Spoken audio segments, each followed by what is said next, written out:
بسم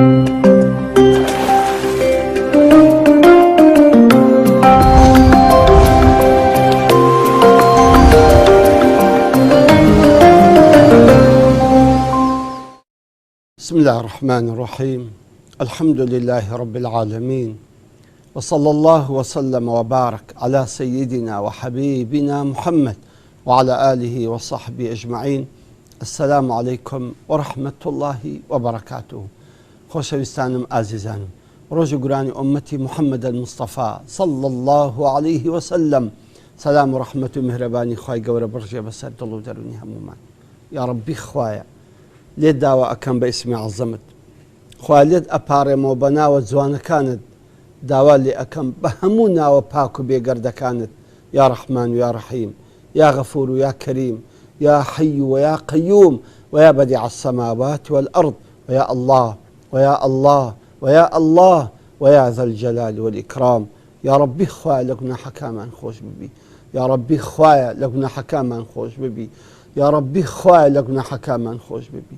خوایە ڕۆژەکانمان لێ قەبوڵ بفەرموو، خوایە ڕۆژەکانمان لێ قەبوڵ بکەی، خوایە تاعەت و عیبادەتی ئەو ڕەمەزانەمان لێ قەبوڵ بکەی، خوایە ئەو تاعەت و عیبادەتانی کە دەیکەین ئەگەر کەمیشن ئەگەر کرچ و کاڵیشن، بەڵام خوایە بە فەزل و کەڕەمی خۆ لێمان قەبوڵ کە، خوایە بە فەزل و کەڕەمی خۆ لێمان قەبوڵ کە، خوایە تۆبەکانمان قەبوڵ کە، خوایە گیان تۆبەکانمان قەبوڵ کە، خوایە دوعایەکانمان قەبوڵ کەی. یا ڕەبی خودایە هەرچی لێ دەپارێتەوە، هەر مسلمانێک، هەر دەردەدارێک، هەر نەخۆشێک، هەر لێ قەوماوێک، هەر ئاوارێک، هەر قەرزدارێک، هەر کەسێک کە غەمێک، کە پەژارێک، کە هەفتێک، کە مشکلەیەکی هەیە لێ داوا دەکە، خوای لێ قەبوڵکەی، خوای دوعایەکەی قەبوڵکەی، بەهانەی دوعایەکەشیوە بچی،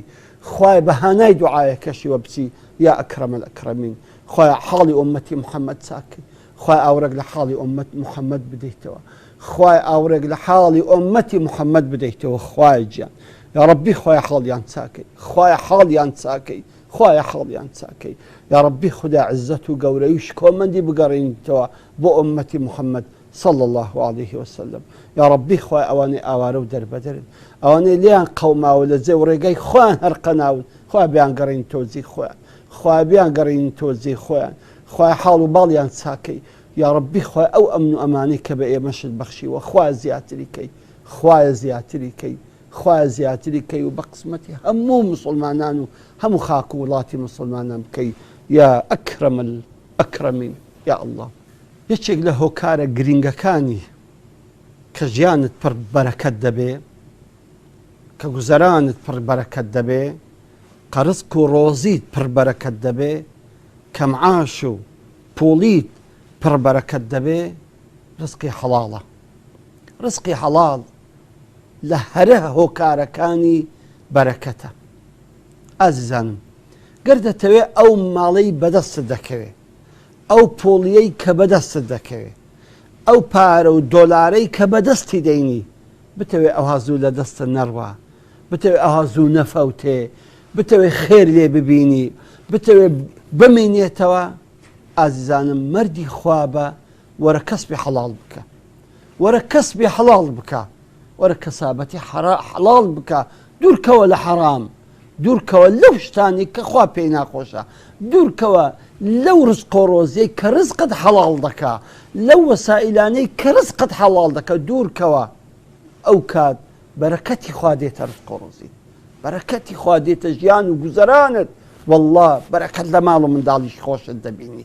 بەر ڕزقت حەڵاڵ کە، بەرەکەتی خوا بە چاوی خۆت لە ناو منداڵی خۆت دەبینی، لە ناو خێزانت، لە ناو گوزەرانت، لە ناو خواردنت، لە ناو معیشەتت، لە ناو تەعاملت لەگەڵ خەڵکی، هەموو بەرەکەتی خودای گەورە ئەبینی بە چاوی خۆت بەو مەرجەی نانت حەڵاڵ بێ. ئەوەتە خوای گەورە، خوای ڕەب العیزە جێ بدەنێ بزانە خوای گەورە چ دەفەرمی. ئازیزانم، جێی دڵتان بۆ خوا بکەنەوە بزانە چ دەفەرمی. ئەفەرمیتن ئەعوذ بالله من الشیطان الرجیم. یا ئەیها الناس كلوا مما في الأرض حلالا طيبا ولا تتبعوا خطوات الشيطان. سبحان الله إنه لكم عدو مبين. بزانە خوای گەورە چ دەفەرمی. ئازیزانم، بەس جێ بدەنە خوای أفرمي هو أي خلقنا يا أيها الذين يا أيها الناس هو خلقنا هموتان كلوا مما في الأرض حلالا طيبا بخون أو إلى سرزويا بلان بيك مرد حلالا طيبا بحلالي بيخون ولا تتبعوا خطوات الشيطان سبحان الله بزانا سن بزواني بدواي خطوات بيلو حيلو فيلو تكلي شيطان مكون إنه لكم عدو مبين تقول دجمني سخت ديار وأشكراي إيوه لبرو الشيطان ولي ذكا توشي حرام بي توشي رشوت بي توشي ظلم بي توشي دست بناني حرام بي توشي دزين بي مهم ناني حلال بيدانكي شيطان أوي دويلتو تما عدة ذاتي بتيزو دورة من بي برادر كانت همو دولة من بس أتو ما فقير حلال تشيشت بو بس مرزمية دوروكو أو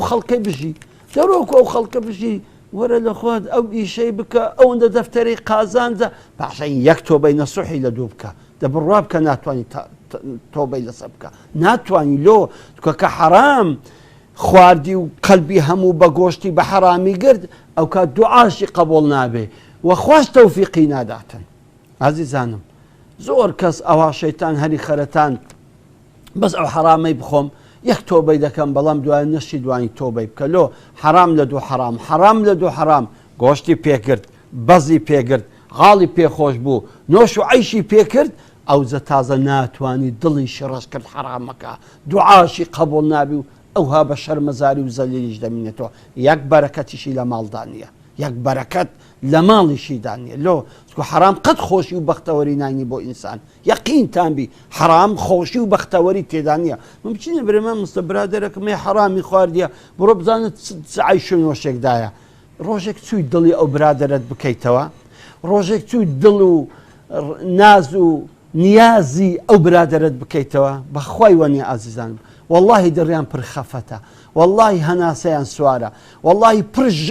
جيانا پر إيش وجانا هزارا مشكلة وغم وخفت يعني بلان تو بس سياري لاكز زكو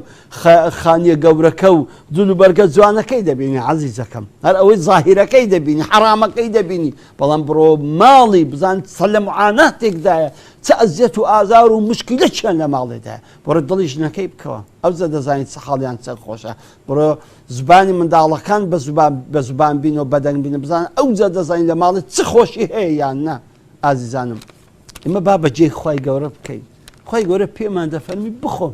بخونا وأول يصل زوي دايا بلان بحلالي وباشا بدوي خطوات وحيلو في بلاني الشيطان مكون سكا الشيطان وطان يدكا توشي حرام بن كتوشي حرام بن بركتان لجيان ناميني عزيزانم بركتان لجيان ناميني أو تلقايشي تتردى خوي رب العزة أفرمي فكلوا مما رزقكم الله حلالا طيبا بخون أوي كخوي قورا رزق روزي اوي دايا او رزق روزي خداي قورا كبو اوي بخشيوا بخون بلان بتسي حلالا طيبا بحلال شي طيب بحلال شي تساكو باك واشكروا نعمة الله او نعنزو نعمة شكراني لسبكن سرباري اوي كحلالا شكراني خواشي لسبكن ان كنتم اياه تعبدون اگه براستي خوتان ببندي خوا دزانن خوتان بعابد دزانن خوتان ببندي خداي قورة دزانن ورن ايوا رزقي حلال بخونو وباشانج حلالي چي باك وشكراني خداي قورشي لسر بكن سبحان الله پیغمبري عزيز من محمد صلى الله عليه وسلم باسي او روزگار مالو دكا باسي اورو مالو دكا ابو هريره دجيرته ورزا ورحمتي خالبي أفرمي بيغمبري نازدار أفرمي صلى الله عليه وسلم يأتي على الناس زمان لا يبال المرء ما أخذ منه أم من الحلال أم من الحرام إمام البخاري حديث رواية كردوا أفرمي بيغمبري نازدار عليه الصلاة والسلام روشقارك دادي خلق لناه برستوا لهيز ناه برستوا أوي بدستي كوتوا حلال يعني حرام مهم زوربي من منافسي فلان كسبك من بس رقمي رصيدي زياد بي من بس خانيكي برن بي سعرك آخر موديل بي مهم كركاني فلان مدرسة وفلان مدرسة بخيني بەڵام ئایا ئەو ڕزق و ڕۆزی کە دەینی و ئەو شتانەی پێ ئەنجام دەدا ئایا لە حەڵاڵە یان لە حەرامە؟ بەڕاستی ئەو ئەمڕۆیە لۆیە بەرەکەتیشمان لە ناو نماوە، لۆیە خۆشیشمان لە ناو نماوە، لۆیە تام و لەزەتیش ناکەین لە ژیانی خۆمان، لە ماڵمان، منداڵمان، لە خواردن و عیش و نوێشمان هیچ تام و لەزەت لێ ناکەین. دەزانین لەبەرچی؟ لەبەرەوەی بەرەکەت نماوە، کە بەرەکەت نەمینێ عیش و نوێشیشمان ئەوا دەبێ ئازیزان. زەبەڕاستی هەر کاتێک ئێمە لە دوو حەرام گەڕاین، ئێمە ڕزقی حەراممان پەیدا کرد، یەقین بزانە ئەوە هۆکارێکە کە بەرەکەتی خوای گەورە لە ژیانمان نامینێتن. ئازیزانم، زۆر جاران شەیتان وەسوەسەمان بۆ دەینیتن، دەبین ڕزقت سوارە، دەبین ڕزقت تەنگە، دەبین ڕزقت ناخۆشە، وە دەزانی ئەوە ئەتول بۆ هەندێکی بتزی، هەندێکی بە حەرام بخۆی، هەندێکی بە ڕشوەت بخۆی، هەندێکی بە حێڵ و بە حیلە و فێڵ و تەڵەکە بازی لە خۆت پەیداکەی، بە هەر وەسیلەیەک پەیدایکەی، ئەوها دەوڵەمەند دەبی. نا، بڕوا بکە پێغەمبەری خوا عەلەیهی سەڵات وسەلام لە فەرمودەیەکی دوور و درێژی خۆیدا دەفەرمووتن، دەفەرمی مسڵمانینە ئەوەی کە خێر و بەرەکەت بوو بەنگۆم ڕاگەیاند و هەر شتێک ئێوە نێزیک بخاتەوە لە بەهەشت بەنگۆم گۆت و هەر شتێک کە ئێوە دوور بخاتەوە لە جەهەنەم بە ئێوەم ڕاگەیاند. و پاشانیش ئەگەر ئێوە ڕزقتان بەتیء بوو لە سەرەخۆ ڕزقتان لە بۆ دەهات، ئێوە نەکەن پێم شەوەش بن و تاو بدەنە حەرام. لەبەر چی؟ دەفەرموویتن لەبەر ئەوەی جوبرائیل بە منی گوتووە کە هیچ کەسێک دنیا بەجێ نایەلی حتا ڕزقی خۆی تەواو نەخواتن. و پاشانیش فەرمووی نەکەن ڕزقی خوا بە مەعسیەتی خوا پەیدا بکەن، لەبەرەوەی ئەو فەزل و کەڕەمەی لای خوایە بە مەعسیەتی بەدەست ناکەویتن. ئازیزانم، ئەوە ملەخەسی فەرمودەکەی پێغەمبەر بوو صلی الله عليه وسلم، ئەو کەما قال الرسول، کە پێغەمبەری خوا چۆنی فەرموو بیتن. بەڕاستی ئەوەی لەکن خوایە بە تاعەت و عیبادەت بەدەست دەکەوی،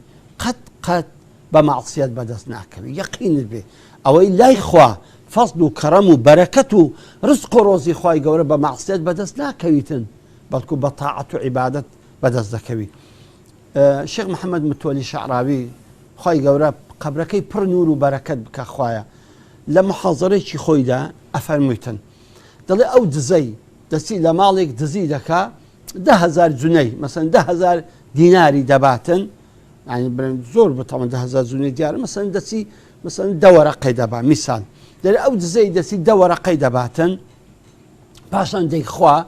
دەرێ ئەو دزە پەلەی کرد، ڕزقی خۆی بوو، ئەگەر ڕزقی خۆی نەبا نەیدەتوانی بخوا، دە ڕزقی خۆی بوو، بەڵام بە دزی و بە حەرامی پەیدا کرد، بەس پەلەی نەکردبایە خوا بە حەڵاڵی دەیدایە، بەس پەلەی نەکردبایە خوا بە حەڵاڵی دەیدایە. ها پێغەمبەر دەفەرمی دەفەرمی ئەگەر ڕزقەکەتان بەتیء بوو تاو مەدەنە حەرام، چکە ئەوەی لەکن خودای گەورە بە مەعسیەت بەدەست ناکەوێ. ئازیزانم، ئەوانەی کە ڕزقیان کەمە، ئەوانەی ڕزقیان سوارە، ئەوانەی ژیان و گوزەران و دەرامەتیان کەمە، مەترسێن، سەبرتان هەبێ، بڕۆن ڕوو بکەنە خوا، بڕۆن عیبادەتی زیاتر بکەن، بڕۆن سوزدە و ڕکوعی زیاتر ببەن، واللهی خوای گەورە دەرکەی ڕزقتان لێ دەکاتەوە، واللهی خوا بەرەکەتی ڕزقتان بۆ دەنێریتن، ئەوجا خوا عەتا و بەخشش و مهرەبانی خۆی زیاتر دەداتە ئێوە. ئەمما ئەگەر بێت و بە دوای خۆتەواتی شەیتان بکەوی، بچی بە فێڵ، بە حیلە، بە کلاوات، بە هەر جۆرێک دەست بدەیتە ئەو ڕزقە و ئەو ڕزقە بین تۆمارە ئەو ڕزقە حەرامە، بڕوا بکە خۆشی ماڵێت دەڕوا. چەندەها عەوائیل هەتا فەقیر بوون، لەو پەڕی خۆشیدا بوون، بەڵام کە دەستیان بە حەرام کرد، حەرامیان هاتەوە ماڵێ، تووشی حەرام بوون، دەوڵەمەند بوون بە حەرام، واللهی خۆشیان لە ماڵێ نما، واللهی تام و لەزەتیان لە ماڵێ نما، بەس مشکیلە، بەس گارەگار، بەس خەفەت، بەڵا لە دوو بەڵا، مشکیلە لە دوو مشکیلە، کەس خۆ لە کەس ناگەینی، کەس نادوێنی، کەس احترامی کەس ناگری. تخوا ژیانێک بی، ئەمە حاڵی بی، ئەمە چی ئازیزانم؟ ئەمە چه ژیانەکە؟ با ملیاردێر بی، بەڵام تەبا و تفاق نەبی لەگە ماڵ و منداڵی خۆت، لەگە خێزانی خۆت، لەگە کەس و کاری خۆت، لەگە خزمی خۆت، لەگە داک و بابی خۆت، لەگە جیرانی خۆت، ئەمە چه ژیانێکە ئازیزانم؟ زەبەڕاستی بۆی بەرەکەت بێتەوە ژیانمان، بۆی خۆشی بێتەوە ژیانمان، بۆی تام و لەزەت لە ژیان بکەین، تام و لەزەت لە ماڵ و منداڵ، لە ڕزق و ڕۆزی لە خواردن لەگە جیران لەگە خزم لەگە داک و باب لەگە دۆست و ئەحبابان ئەگە بتەوێ ژیانێکی خۆش و ئارام پڕ سەعادەت و بەختەوەر ببەیتە سەرێ ژیانێک پڕ بەرەکەت